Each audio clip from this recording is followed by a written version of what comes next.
Si un jour quelqu'un vous demande dans la rue, prouve-moi que la Torah est vraie. Surtout ne commettez pas l'erreur de faire de la philosophie et de vous tordre la tête à chercher des réponses je ne sais où. Amenez-le tout simplement par Shatnit Savim et dites-lui, regarde, lis, comprends, interprète. C'est pas la preuve absolue que la Torah est divine. Comment un homme il y a 3500 ans qui a la Suisse en face des yeux, où coule le lait et le chocolat, dit qu'un jour cette terre sera ruinée, son peuple sera chassé, mais qu'il reviendra et trouvera la terre désertique et la fera, comme on va le voir par la suite, refleurir. Comment un homme peut s'engager et dire de telles choses? Il l'a écrit. Si ça ne se réalise pas, on le fout lui et ce qu'il a écrit à la poubelle. Moshe s'est engagé et nous sommes les témoins de l'authenticité de son engagement.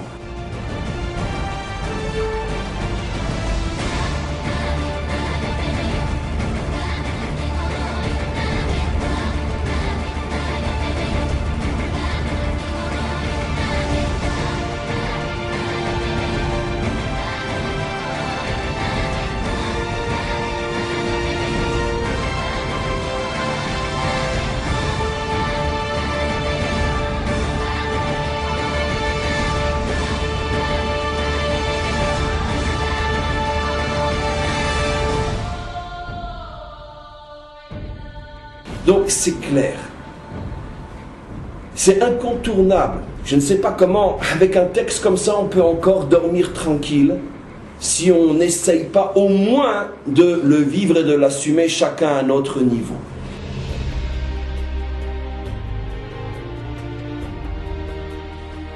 Comment ce peuple survit? D'abord, nous sommes un peuple vieux. Peut-être le seul peuple au monde qui est aussi vieux. Peut-être qu'il y en a d'autres, peut-être les Chinois, je ne sais pas, mais c'est très rare. Les Français, c'est pas le même peuple que nos ancêtres les Gaulois, d'accord? Pas nos ancêtres. Les Gaulois ont été conquis par les Francs, qui sont des peuplades indo-européennes. Mais même si on admettait qu'on était peut-être, les Français étaient la descendance génétique des Gaulois d'il y a 2000 ans, c'est pas le même peuple, à la mesure, c'est pas la même culture. On parle pas la même langue, c'est pas la même religion. Rien à voir. Les Romains d'aujourd'hui, les Italiens d'aujourd'hui, ce ne sont pas les Romains il y a 2000 ans. Pas la même langue, pas la même culture, même pas la même nourriture. Ils mangent des raviolis, vous croyez, les espèces de spaghettis, les Romains. On n'a jamais vu dans les écrits latins spaghettis aux raviolis. D'accord? Les Égyptiens d'aujourd'hui, c'est pas ceux d'antan, pas même langue, pas même religion, grec, etc. Nous sommes le même peuple, la même langue. Demain, Moshe Rabbeinu se lève. Rabbi Shimon Bar Yochai, Shmuel Hanavi, on a le même tzitzit, le même tfilin, le même Kirat Torah, le même texte, la même religion, la même langue, la même tout. Peut-être même la même daf. Peut-être même. Déjà, c'est bizarre. Un peuple vieux ne change pas. Les autres passent, nous on reste.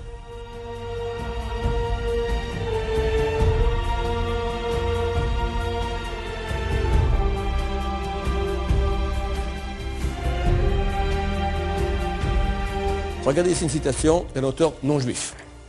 Mark Twain, écrivain américain début du siècle dernier, ceux qui connaissent l'aventure de Tom Sawyer, dans Essai complet. Les Égyptiens, les Babyloniens et les Perses se sont levés, ont rempli la planète de bruit et de splendeur, puis se sont évanouis comme un rêve et ont disparu. De qui on parle? De super dynasties qui ont duré des millénaires, Égyptiens, Babyloniens, Perses. Qu'est-ce qu'il reste d'eux? Rien.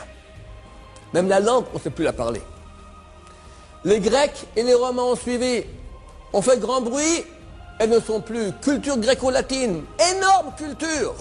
Regarde comment les peuples étaient immenses, et pour finir, qu'est-ce qu'il reste d'eux? Rien, qu'un souvenir. Il y a un souvenir de la culture gréco-latine. Mais ils sont où les Romains? Ils sont où les Romains? C'est qui? Où? Les Grecs, ils sont où? Hein? Dans quel musée? Ils sont en momie, on les trouve peut-être, ouais. Le seul qui est là, c'est nous. Les autres ont complètement, absolument disparu. Oui ou non?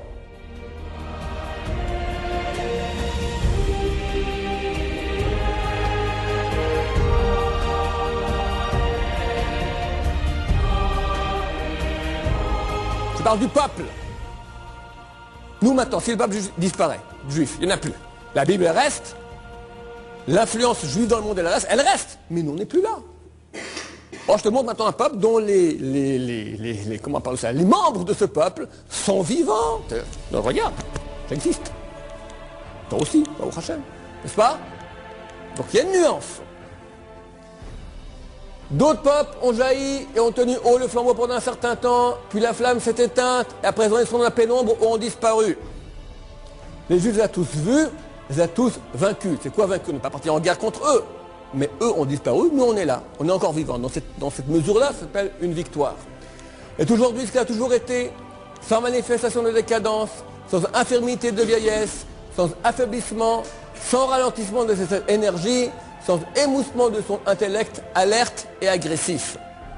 Toutes choses sont mortelles, sauf le juif. Toutes les autres forces passent, il demeure. Quel est donc le secret de son immortalité?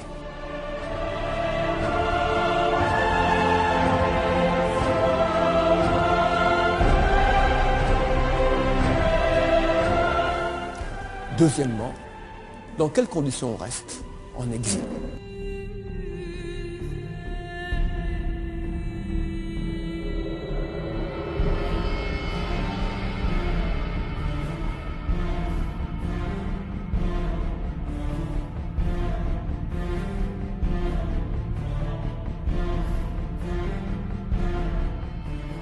Souvenons-nous d'abord que la diaspora, c'est la dispersion des Juifs à travers le monde et que pendant près de 2000 ans, les Juifs ne retourneront pas dans leur pays, qu'est Israël. La diaspora veut dire la dispersion.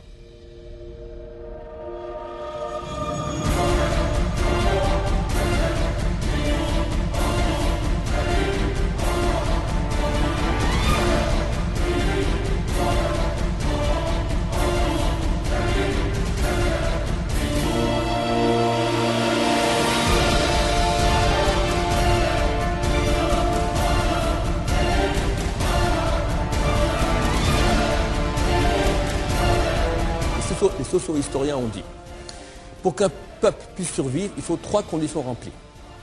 Que le peuple parle la même langue, que le peuple ait la même culture, que le peuple habite la même terre.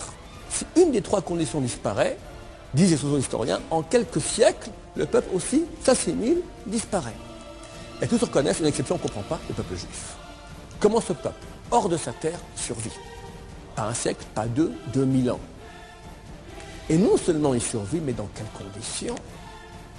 Sans cesse persécuté, massacré, poursuivi. C'est pas possible. Vous connaissez ce texte de Jean-Jacques Rousseau? Mais un spectacle étonnant et vraiment unique est de voir un peuple expatrié n'ayant plus ni lieu ni terre depuis près de 2000 ans, dispersé sur la terre, asservi, persécuté, méprisé de toutes les nations, conservé pourtant ses coutumes, ses lois, ses mœurs, son amour patriotique. Les lois de Solon, de Numa, de Lycurgue sont mortes. Celles de Moïse est bien plus antique et vivent toujours. Athènes, Sparte, Rome ont péri et n'ont plus laissé d'enfants sur la terre.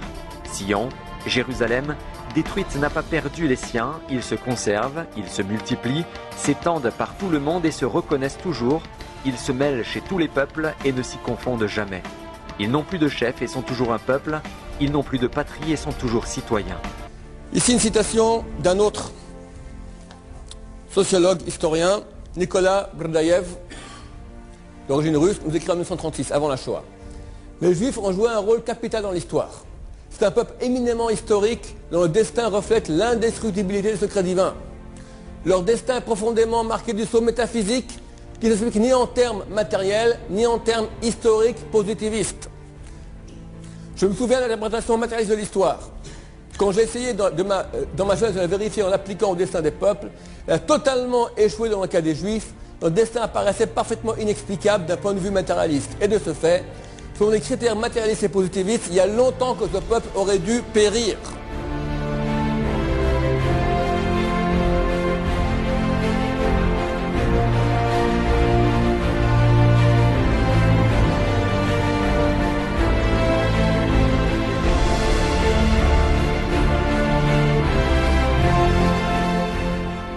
Déjà en soi, on voit que le fait que nous soyons un peuple si vieux, que nous survivons en exil, est une chose extraordinaire. Est-ce que de façon normale, rationnelle, humaine? Un être humain aurait-il pu, il y a 2500 ans, prévoir « Vous êtes un peuple éternel » Oui ou non? Est-ce que je peux dire maintenant sur les Français, vous êtes un peuple éternel? Non, on voit bien que déjà en 1000 ans, tout a changé, la religion, la langue, etc. En 2000 ans, encore plus. De plus, si on est en exil, vivre en exilation éternelle, même un les socio-historiens disent c'est complètement anormal. Néanmoins, dans Jérémie, chapitre 31, est marqué la chose suivante. Ainsi parle le Seigneur qui crée le soleil pour la lumière du jour, de la mission à la lune, aux étoiles d'éclairer la nuit, qui agite la mer et fait mugir ses flots, lui qui a pour nom l'Éternel Sébacoth, l'Éternel des armées. Si ces lois, quelles lois? Les lois physiques qui font le soleil, la lune, les étoiles, si ces lois cessaient d'être immuables devant moi, dit le Seigneur, alors seulement la postérité d'Israël pourrait cesser de former une nation dans toute la durée des temps. Tant qu'il y aura soleil, lune, étoile, il y aura Am Israël. C'est vrai que ce n'est pas à 100% parce qu'on pourrait toujours nous dire ok, jusqu'à maintenant ça a tenu, mais qui me dit que dans le futur? Donc maintenant on va passer à des prophéties beaucoup plus claires parce qu'elle va toucher des points ponctuels ou une certaine période durant l'histoire.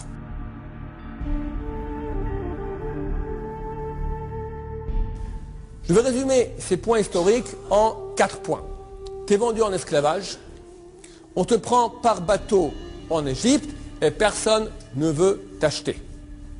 On te prend en bateau en Égypte, tu es vendu en esclavage et personne ne veut t'acheter. Ce sont 4 points extrêmement précis d'un événement historique ponctuel dans l'histoire. Ma question, mesdames, messieurs, est-ce qu'un être humain, de façon rationnelle, normale, peut-il, on avait dit que date hypothétique de rédaction de la Torah c'était moins 300, ça a eu lieu en 135 de l'ère chrétienne, donc ça nous fait 435 auparavant. Est-ce qu'un être humain de façon rationnelle normale peut-il humainement savoir 435 ans auparavant ces 4 points de façon précise? On t'envoie en esclavage par bateau en Égypte, personne ne veut t'acheter. Oui ou non? On peut savoir ça de façon normale, rationnelle, oui ou non? Non. Tout le monde est d'accord? Oui, tu as une chance sur 100, 1000, je ne sais pas, une chance très minime de tomber juste. Néanmoins, la Torah, dans la longue série des prophéties, chapitre 28 de Deutéronome, va dire la malédiction suivante. Le Seigneur te fera reprendre sur des navires, premier point. La route de l'Égypte, deuxième point. Cette route où je t'avais dit que tu ne repasserais plus, et là, vous offrirez en vente à vos ennemis comme esclaves et servantes, troisième point. Mais personne ne voudra vous acheter. Quatrième point. Si vous-même, il y a quelques secondes, avez dit que humainement c'est impossible, donc c'est pas humain. Si c'est pas humain, c'est donc divin. C'est ni les Martiens qui ont pu faire la Torah, ni les Atlantes, il y a 3000 ans qui étaient des grands sages qui ont pas transmis ça. C'est pas une connaissance scientifique, c'est une gestion de l'histoire.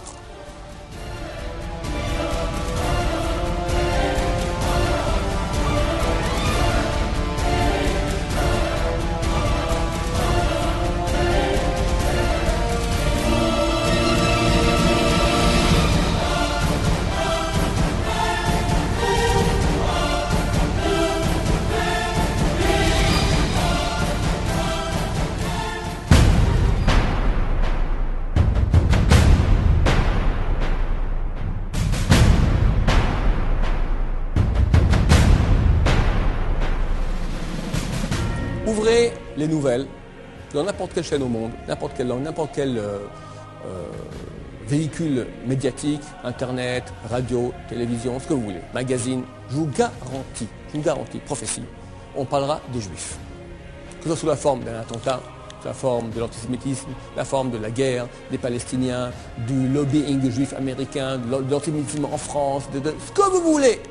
C'est phénoménal. On parle toujours de nous, de façon complètement non proportionnelle. Quel pourcentage représentons-nous du monde?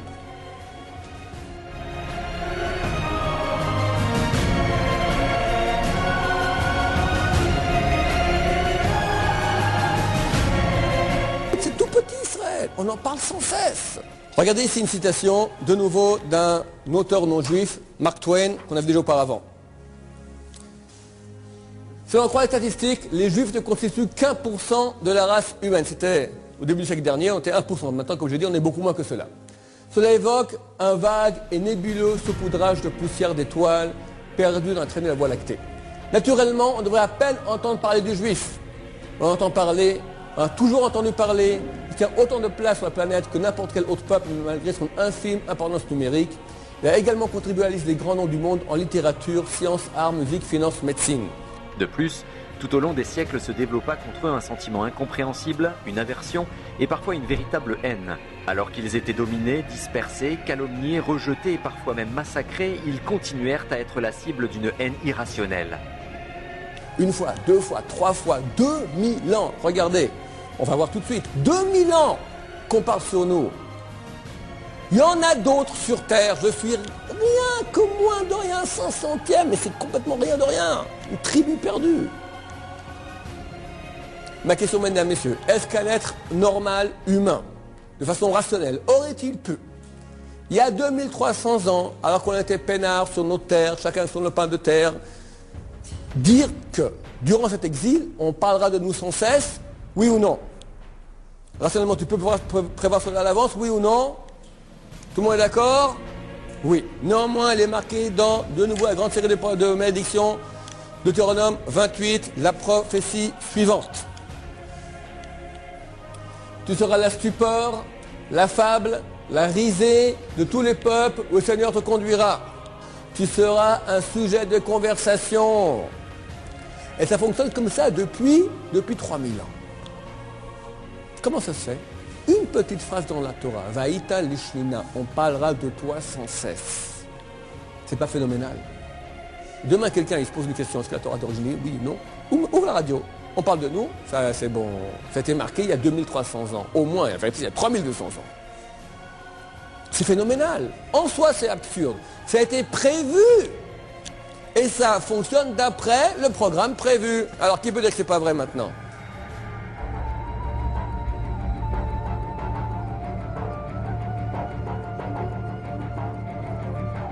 Mais de toute l'histoire, les Français habitaient la France. Italiens, Italie, Anglais, Angleterre. Les Juifs sont partout. Tu as des Japonais, du Japon jusqu'au fin fond de l'Amérique, de partout en Afrique, partout. Il y a eu des êtres humains, il y a eu des Juifs. Mais de toute l'histoire, le seul peuple qui est d'un bout du monde à l'autre, les Juifs. Est-ce que c'est normal? En soi, non. Parce qu'un peuple, il tend à s'unir. L'union fait la force. Le fait qu'on soit dispersé, ça nous affaiblit, ça nous met en situation beaucoup plus dangereuse. Ma question, mesdames et messieurs, est-ce que de façon normale, rationnelle, un être humain aurait-il pu prévoir, avant qu'on parte en exil il y a 2300 ans, ou de forte raison il y a 3200 ans, que durant cet exil, nous serions dispersés d'un bout du monde à l'autre, oui ou non? Non, tout le monde est d'accord? Néanmoins, il est marqué dans la longue série de prophéties, chapitre de Deutéronome, la prophétie suivante. Le Seigneur te dispersera parmi tous les peuples, d'un bout du monde à l'autre. Ça marche? Ça court. Impossible qu'un être humain, à l'époque, puisse me dire une chose pareille. C'est comme si moi je dis, le peuple français va être dispersé d'un bout du monde à l'autre. T'as une chance sur combien? C'est absurde. Et pourtant, on voit que c'est réaliste. On erre d'un pays à l'autre. Chacun de vous, moi je fais ma généalogie, j'ai fait au moins 20 pays en 1000 ans. Au moins 20 pays. Vous aussi? Qui veut dire je suis d'origine de là-bas? Qui est origine de là-bas? Quand je suis là-bas, mais avant t'étais où? Avant t'étais chacun. Il a fait la carte entière. Est-ce que c'est normal en soi? Non. Quelqu'un n'aime pas déménager de force. Tu avais une maison, tu avais un château. Tu veux le vendre. Dans une semaine, il est gratuit. Toutes les affaires, ça reste là-bas. On part sans rien du tout. Vas-y reprendre une langue, de nouvelles relations, nouvelle école pour les enfants. Tout à reprendre à zéro. Qui aime être expulsé? C'est terrible. Le lot quotidien du peuple juif pendant 2000 ans. Ma question, mesdames, messieurs. Est-ce que de façon rationnelle, normale, un être humain, il y a 2300 ans, aurait-il pu prévoir à 100% que durant cet exil, on serait expulsé sans cesse d'un endroit à l'autre, oui ou non? Réponse? Tout le monde est d'accord? Néanmoins, dans la grande série de prophéties, chapitre 28 de Deutéronome, il est marqué la chose suivante. Parmi ces peuples, tu ne trouveras pas de calme, il n'y aura pas de repos pour la plante de ton pied. Tu vas toujours, pas de repos, tu vas toujours marcher. Qu'est-ce qui va marcher pour aller aux emplettes? Tu marches, tu cours, tu es expulsé d'un pays à l'autre, sans cesse. Le Seigneur vous dispersera parmi les nations, vous survivrez en petit nombre au milieu des peuples, le Seigneur vous conduira. Vous survivrez en petit nombre. Les historiens disent qu'il y a 2000 ans, on représentait 8% de la population mondiale. C'est marqué dans les bouquins d'histoire. En prorata aujourd'hui, on aurait dû être plus de 1,5 milliard. Nous sommes peut-être 13 millions.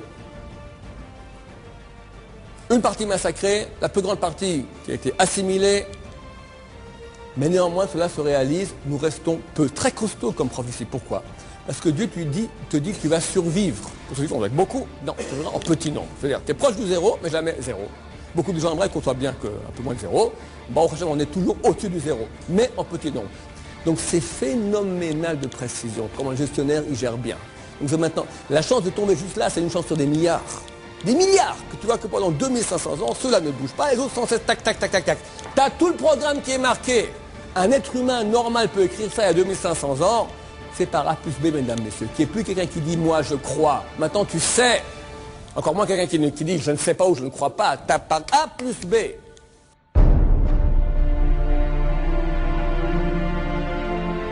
Et si on revient en arrière, à l'époque romaine, il est intéressant de mentionner une prophétie de Jésus. Une prophétie de Jésus concernant les Juifs? Exactement. Ou plutôt, concernant le temple des Juifs. Ce temple existait depuis 1000 ans, depuis l'époque de Salomon. Il avait subi des dommages et des réparations, mais il subsistait et les Juifs venaient y prier. Que dit cette prophétie? Jésus était sur la colline des Oliviers, face au temple de Jérusalem. Il fit à ses disciples une déclaration fracassante concernant les bâtiments du temple. « Vous voyez tout cela, leur dit-il. Il n'en restera pas, pierre sur pierre, qui ne soit renversée. » Les biblistes ont observé que cette parole apparemment surprenante était dans la droite ligne de celle des prophètes Ésaïe ou Jérémie, qui avaient annoncé 6 siècles auparavant le rejet d'Israël. Le temple, dernier vestige visible qui reliait Israël à son Dieu, allait devoir disparaître lui aussi. On peut comprendre que les disciples, comme beaucoup de Juifs de l'époque, attendaient un Messie libérateur. Et certains espéraient secrètement que c'était Jésus qui allait mettre les Romains dehors et restaurer l'autorité d'Israël. Et lui leur prédit exactement le contraire. Il leur confirme en fait ce que les prophètes avaient dit. Le rejet d'Israël doit aller jusqu'à son terme. Et même le temple doit disparaître. Ça a dû être un coup de massue. Les disciples ont été à rude école. Jésus leur parlait sans détour, du royaume de Dieu, de la justice ou de l'éternité. Mais il leur faisait toucher du doigt aussi la réalité du jugement divin. Donc pas d'amélioration à attendre au plan politique. Jésus leur a dit clairement les choses. Il n'est pas venu pour restaurer Israël, pas encore. Mais il est venu accomplir une autre mission, une mission cruciale pour l'humanité. La restauration d'Israël, ce sera plus tard. Et la prophétie sur le temple? Elle était difficile à croire. Les anciens temples, même plusieurs fois millénaires, ont encore jusqu'à nos jours des vestiges qui demeurent. Pensez aux temples romains, donc de la même époque, ou même grecs ou perses. Même s'ils sont en ruine, il en reste quelque chose. L'acropole d'Athènes est toujours debout, le Colisée de Rome aussi. Et que reste-t-il du temple de Jérusalem? Rien? Pas même 2 pierres l'une sur l'autre. Pas même un morceau de muret. L'esplanade où il était bâti a été rasée méticuleusement. Plus aucune trace, comme s'il n'avait jamais existé.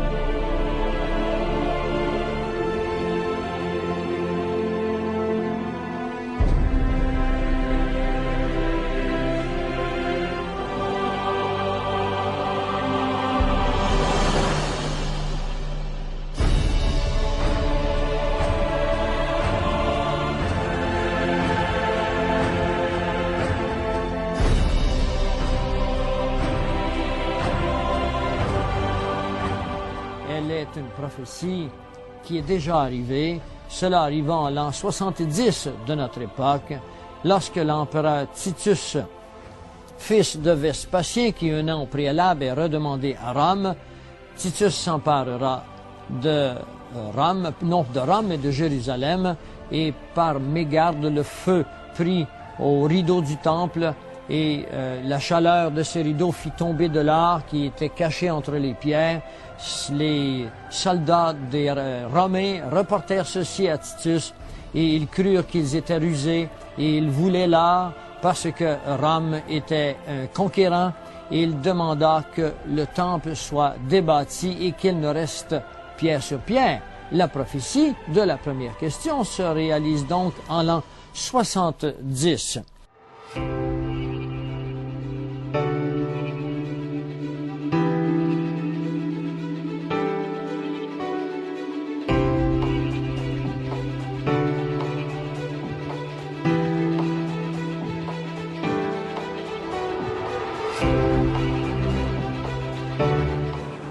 Bon, ben, on voit, bon, effectivement, on sait tous qu'il y a encore pas si longtemps que ça, à l'endroit où on parle, à l'endroit où a fleuri ce centre d'études et ce magnifique quartier dans lequel on enseigne, à cet endroit, il n'y a encore que 50 ans, il y avait des dunes de sable et des chacals qui se baladaient entre les dunes. Il y a encore 80 années seulement, toute la terre d'Israël était soit des marécages remplis d'insectes mortels, de moustiques mortels dans le nord, et de déserts à partir de pratiquement la hauteur de Tel Aviv jusqu'au sud. Tout le monde sait comment c'était il y a seulement 80 années. D'abord parce qu'à cette époque-là, on prenait déjà des photos. Deuxièmement, parce que tout le monde le sait. Et troisièmement, parce qu'on a encore suffisamment de juifs qui ont vécu cette époque-là pour nous témoigner de l'état dans lequel cette terre se trouvait. Mais de toute façon, le monde entier le sait, puisque même les historiens non juifs ont témoigné pendant des siècles et étaient stupéfaits de voir comment une terre qui avait été à ce point florissante pouvait être à ce point un désert ou un marécage. Mais ça, tout le monde donc le sait. Donc quand on lit ce verset, on ne se rend pas bien compte de la puissance du message. Mais mes amis, qui nous dit ça? Moshe. À quelle époque? À une époque où cette terre s'appelait le jardin de Dieu sur terre, le paradis terrestre, où c'est marqué déjà à l'époque de quoi?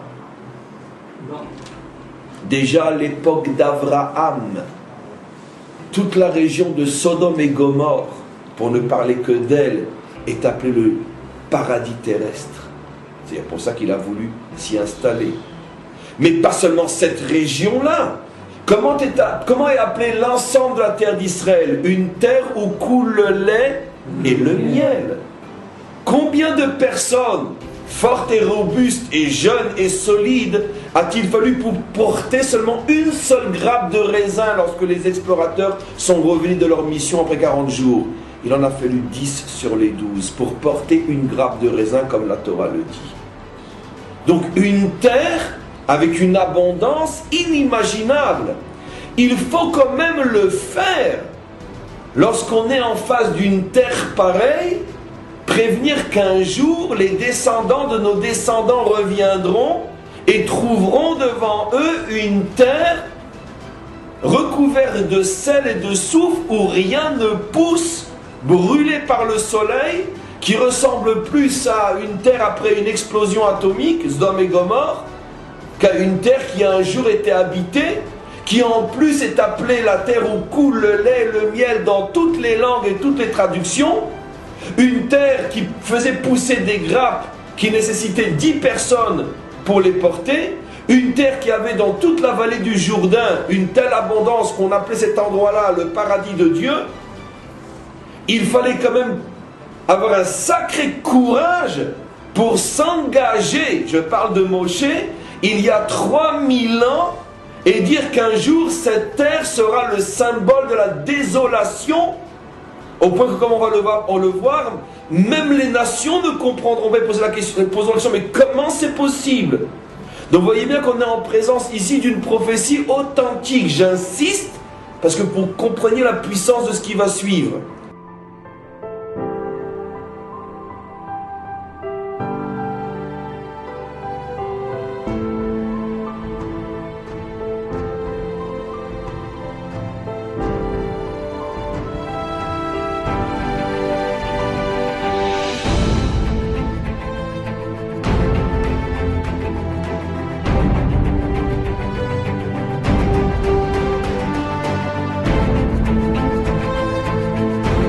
Pourquoi voici que les jours viennent, oracle de l'Éternel, où l'on ne dira plus « L'Éternel est vivant, lui qui a fait monter les Israélites du pays d'Égypte ». Mais on dira « L'Éternel est vivant, lui qui a fait monter les Israélites du pays du Nord et de tous les pays où il les avait bannis. Je les ramènerai sur leur territoire que j'avais donné à leur père. » Pourquoi est-ce que cette prophétie était impossible? Premier point, il faut se souvenir qu'à l'époque, Babylone dominait le monde et dirigeait l'histoire. Et c'est là que les Juifs étaient en captivité. Parler d'un futur, d'échapper à cette puissance colossale et de revivre en Israël, ça n'avait aucun sens. La réalité concrète, c'est que les Juifs allaient vivre intégrés à une autre nation. Israël, comme nation, était au bout de sa trajectoire historique, c'était fini. Deuxième point, La prophétie ne parle pas d'un seul pays d'où les Juifs étaient censés revenir, mais de plusieurs. Ce qui laissait supposer que la déportation serait suivie d'une dispersion des Israélites dans plusieurs pays. Donc une situation encore pire, une dissémination du peuple qui rendait encore plus impossible la reconstitution d'une nation. Et effectivement, les Juifs se sont dispersés au cours des siècles sur toute la planète. Il n'existe pas d'exemple historique d'une nation qui aurait été déportée puis disséminée et qui se serait reconstituée plus tard. Autre détail, dans sa prophétie, Jérémie dit que le retour des Israélites sera un miracle, comme lors de la sortie d'Égypte avec Moïse. Autrement dit, un retour impossible, mais qui se produira tout de même.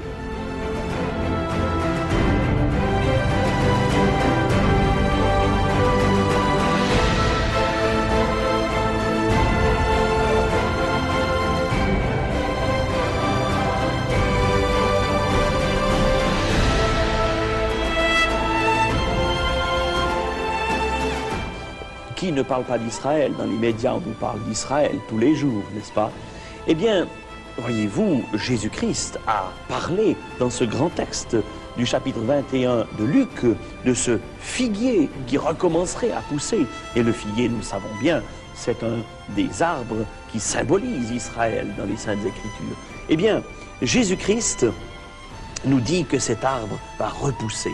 Et c'est ce qui s'est produit en 1948, conformément aux prophéties. Voilà que l'État d'Israël est redevenu une réalité. La prophétie est devenue histoire.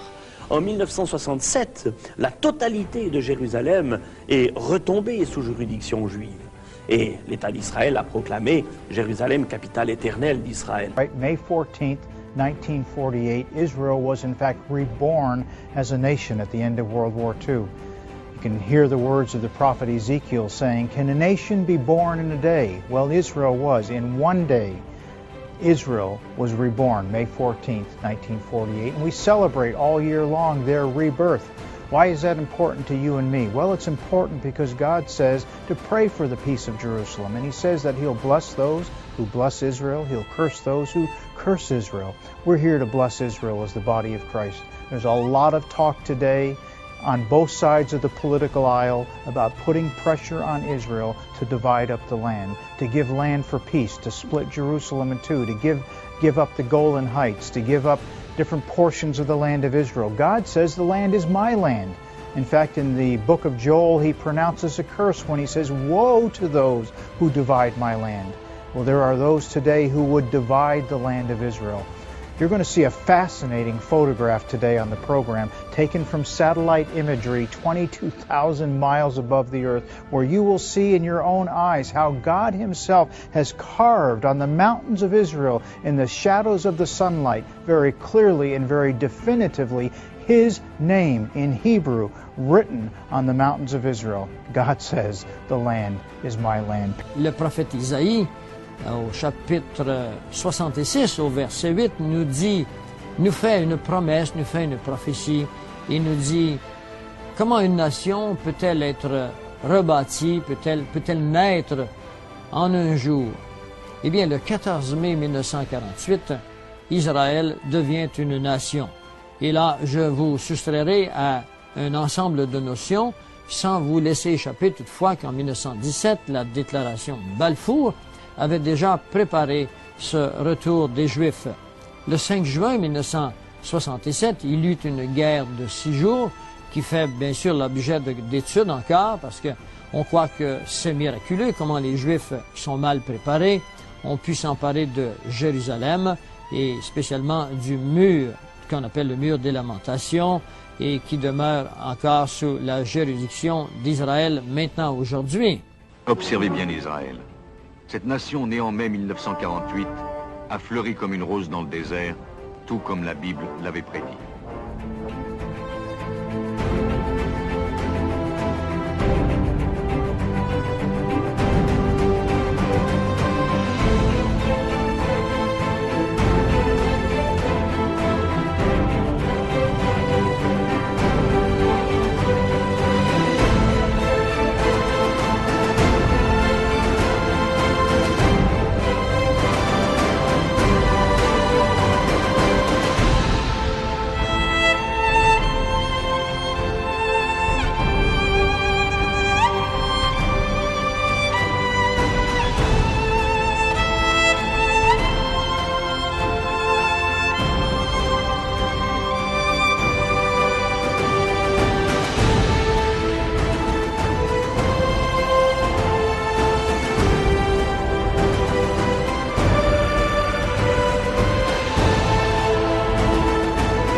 On aura lu ou entendu ce verset, mais on n'aura pas tout d'un coup rebondi sur notre siège en se disant mais qu'est-ce que je suis en train de lire?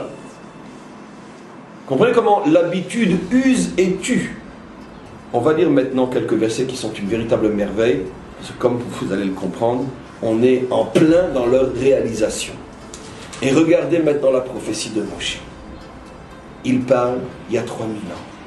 Je sais que je l'ai déjà dit, mais moi je ne me lasse pas de le dire, parce qu'à chaque fois que je le dis, et j'espère pour vous aussi, et pour ceux qui écouteront ce cours, je tremble tellement, je me dis mais c'est pas possible. Comment un homme peut, il y a 3000 ans, dire des choses que moi, le descendant de son descendant, je suis en train de vivre. Il a parlé pour moi. Et regardez comment il a parlé pour moi, pour vous, pour tous ceux qui sont à Jérusalem aujourd'hui. Regardez ce qu'il a dit. Ve'aya ki yavou alecha kol advarim haele. Et voilà ce qu'il adviendra après que ce soit réalisé, tout ce dont je vous ai parlé. Et c'est quoi? Abracha ve'aklala. Toutes les bénédictions que je vous ai promis et toutes les malédictions que je vous ai promis. Car dans notre histoire, nous avons tout eu. Les bénédictions, entre autres, à l'époque du roi Salomon. Les malédictions, entre autres, à l'époque de la destruction des 2 temples. Asher natati lefanecha, je t'avais prévenu, dit Moshe. Il me parle à moi comme s'il était là alors qu'il a parlé il y a 3000 ans. Et regardez dans ce qu'il dit. Ve'ashevota el levavecha. C'est le plus beau passage de toute la Torah. Celui-là, c'est vraiment le plus beau. Ve'ashevota el levavecha. Un jour viendra où enfin ce que je dis rentrera dans ton cœur. Ça veut dire tu le comprendras enfin. Bechol hagoyim asher idichacha. Parmi les nations où tu auras été exilé. Tiens, Moshe sait qu'on va être exilé. Tiens, Moshe sait qu'un jour les Juifs se réveilleront de partout où ils sont, comme nous le voyons depuis des décennies. Même un journaliste autrichien qui ne savait même pas lire l'hébreu, rien. Lui aussi, tout d'un coup, il s'est réveillé. Et qu'est-ce que dit le verset? Regardez comme c'est précis.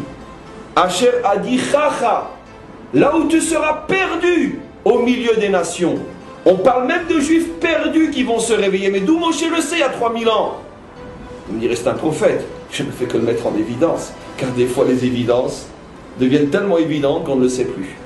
On a fini par oublier que Moshe est un prophète. C'est pour ça que ce genre de verset remet les pendules à l'heure. Moshe est un prophète. Comment pouvait-il savoir qu'un jour, un journaliste autrichien parlerait du retour? Alors qu'il ne sait rien du judaïsme.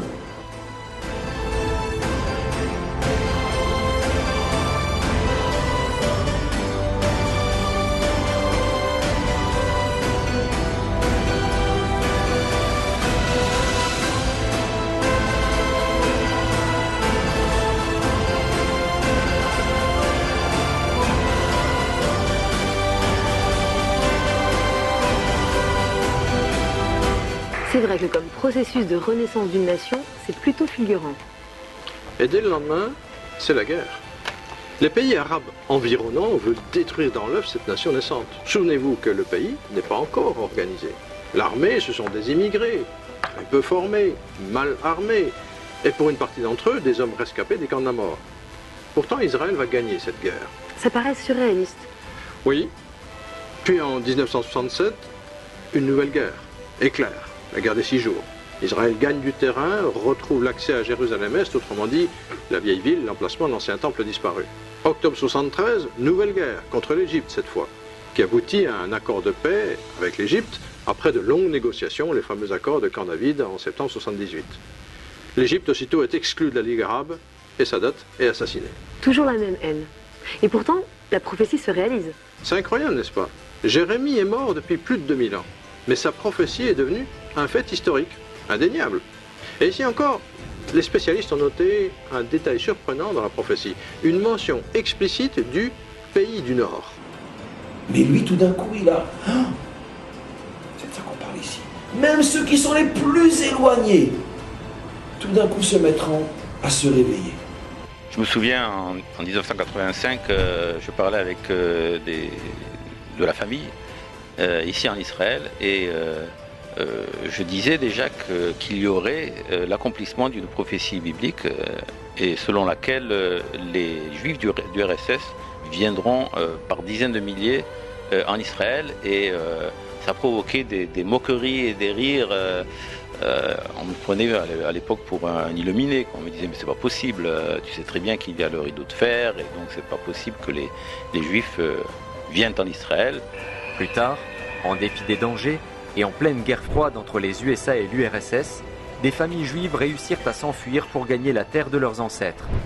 Avec Gorbatchev et sa perestroïka, puis la chute du mur de Berlin en 1991, les portes du monde soviétique s'ouvrirent et des centaines de milliers de juifs russes vécurent un nouvel exode. Certains firent des rêves surnaturels qui les décidèrent à tout quitter et retourner sur leur terre ancestrale. Aujourd'hui, ils sont des millions à avoir regagné leur terre, repeuplant l'antique terre d'Israël. Du milieu des peuples où Hachem t'aura exilé. Et regardez ce qu'il dit. Veshavta ad Hashem Elokecha. Tu entameras un retour qui te ramènera jusqu'à Dieu. C'est vrai, le réveil de cet Autrichien était encore à des années-lumière d'être un retour vers Dieu. Mais il a entamé.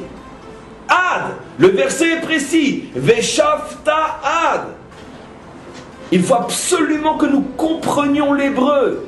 Parce que l'hébreu est fondamental dans ce genre de verset. Veshavta ad signifie que tu entameras un processus de retour jusqu'à. Ça peut prendre des décennies. La Torah nous a prévenus. Ne commets pas l'erreur de te dire « Oh oui, mais lui, il n'était pas religieux, et puis toute cette bande de nuls, de zut qui ont... » Mais non, le verset te prévient. Veshavta ad, c'est un long processus de retour qui commence parmi les Nidachim, qui commence précisément parmi ceux qui sont les plus éloignés. Mais regarde, nous, un siècle après, qu'est-ce qu'on constate? C'est qu'effectivement, non seulement le retour a suivi son cours, il a été de plus en plus fort, et pas seulement sur le plan physique, sur le plan spirituel. On va terminer juste par une phrase extraordinaire. Regardez, elle est magnifique cette phrase, le verset 4. Et même si tu es perdu au fin fond du ciel, à comprendre bien sûr pas comme dans un livre de géographie, mais dans un livre de Torah, c'est-à-dire tu es perdu dans des idéologies, dans des trucs fous, tu es quelque part en Inde ou sur une montagne dans le Tibet en train de faire je ne sais quoi, pour arriver à l'extase. Donc, même si tu es perdu au fin fond du ciel, dans je ne sais quelle folie spirituelle, Misham yikabetsecha Hashem, de là-bas Hashem viendra te chercher. D'où on trouve le plus de jeunes juifs qui reviennent à la Torah? Précisément des Indes et du Tibet. Comme on le sait, la Torah s'est pas trompée. Avec un minimum de décodage, on dit chapeau Moshe. Tu nous as encore une fois prouvé que tu étais un bon prophète. Même ceux qui sont perdus au fond du ciel, et c'est précisément ceux-là dont il parle, et il ne parle que d'eux, ceux-là reviennent. Et on le voit tous les jours. C'est précisément les Juifs qui étaient les plus perdus, au fin fond d'idéologie céleste complètement désincarnée et déconnectée du judaïsme authentique, c'est précisément ceux-là qui reviennent au galop. C'est ce que dit Moshe. Et donc je répète le verset, Vesha, et donc il est dit, même si tu es perdu au fin fond du ciel, Misham yekabetsecha, de là-bas j'irai te chercher, Hashem Elokecha, moi Hashem ton Dieu, ou Misham yekachecha, de là je te prendrai, et je te prendrai pour t'amener où? Mais bien sûr, laissons parler. Ve'eviacha Hashem Elokecha el haaretz. Non. Je ne t'ai pas ramené à moi pour que tu ailles t'installer dans une synagogue à Paris. Mais non, je n'ai quand même pas à faire l'effort d'aller te chercher au fin fond de ton ciel pour que tu t'installes en dehors de ma terre. Alors pourquoi je suis venu me fatiguer à te ramener alors? Je t'aurais laissé où tu étais. Regardez ce que dit le verset. Ve'aviecha Hashem Elokecha el haaretz, et Hashem ton Dieu te ramènera sur la terre. Asher Yarshu Avotecha, qu'il a donné à tes pères. Cette prophétie de Jérémie s'est accomplie en partie, puisque déjà depuis 1948 sont venus déjà plus de 6 millions de Juifs jusqu'à nos jours. Plus d'1,5 million qui viennent des pays du Nord, des pays russophones. La résurrection de cette nation fut un cas unique. Après une disparition de 25 siècles, ce peuple retrouva sa terre ancestrale, sa langue, sa capitale et redevint officiellement une nation indépendante. Plusieurs observateurs ont qualifié de miracle son développement économique fulgurant qui a fait littéralement refleurir le désert et a placé Israël dans le peloton de tête au niveau de l'innovation technologique et de la recherche. L'exemple de Tel Aviv en est l'illustration, aujourd'hui place boursière et véritable Silicon Valley du Moyen-Orient, qui n'était en 1900 qu'une zone marécageuse, abandonnée et infestée par la malaria. Au niveau politique, Israël apparut très vite comme la seule démocratie du Moyen-Orient.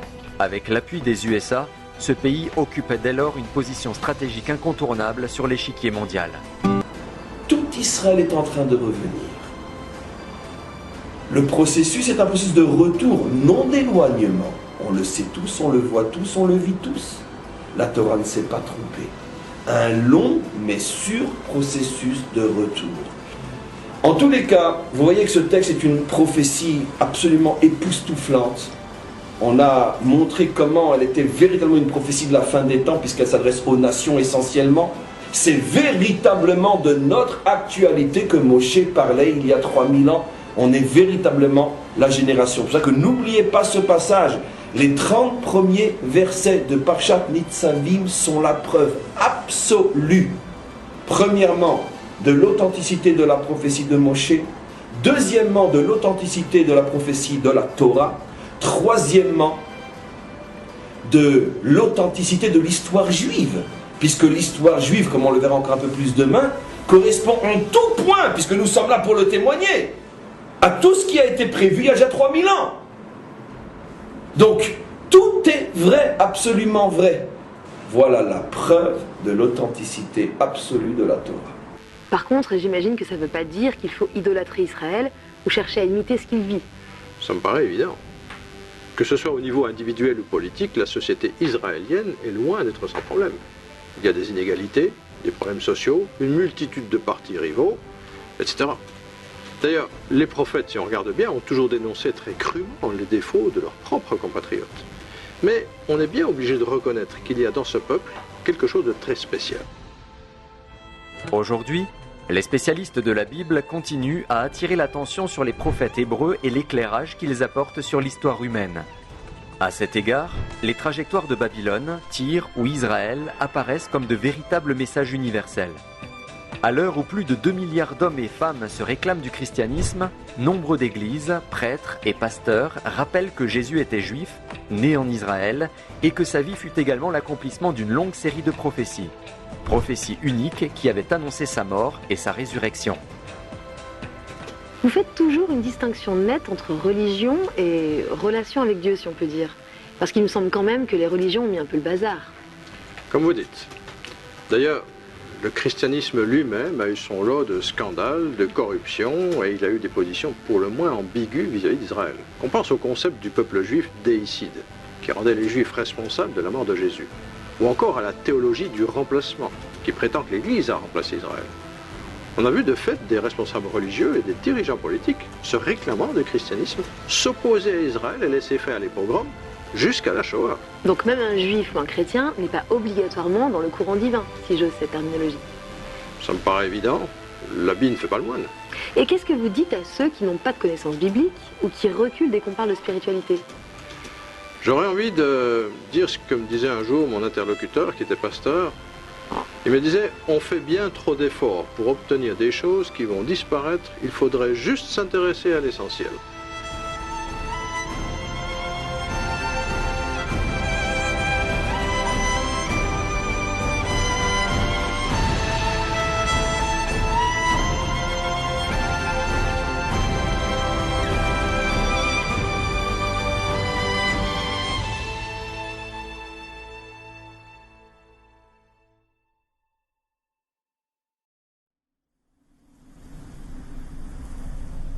The hand of the Lord was upon me. He brought me out by the Spirit of the Lord and set me in the middle of a valley. It was full of bones. he led me back and forth among them, and I saw a great many bones on the floor of the valley. He asked me, Son of man, can these bones live? I said, O sovereign Lord, you alone know. Then he said to me, Prophesy to these bones and say to them, Dry bones, hear the voice of the Lord. I will make breath into you, and you will come to life. Then you will know that I am the Lord. So I prophesied as I was commanded, and as I was prophesying, there was a noise, a rattling sound, and the bones came together, bone to bone. I looked, and tendons and flesh appeared on them, and skin covered them. But there was no breath in them. Then he said to me, Prophesy to the breath, and say to it, Come from the four winds, O breath, and breathe into these slain that they may live. So I prophesied as he commanded me, and breath entered them. They came to life and stood up on their feet, a vast army.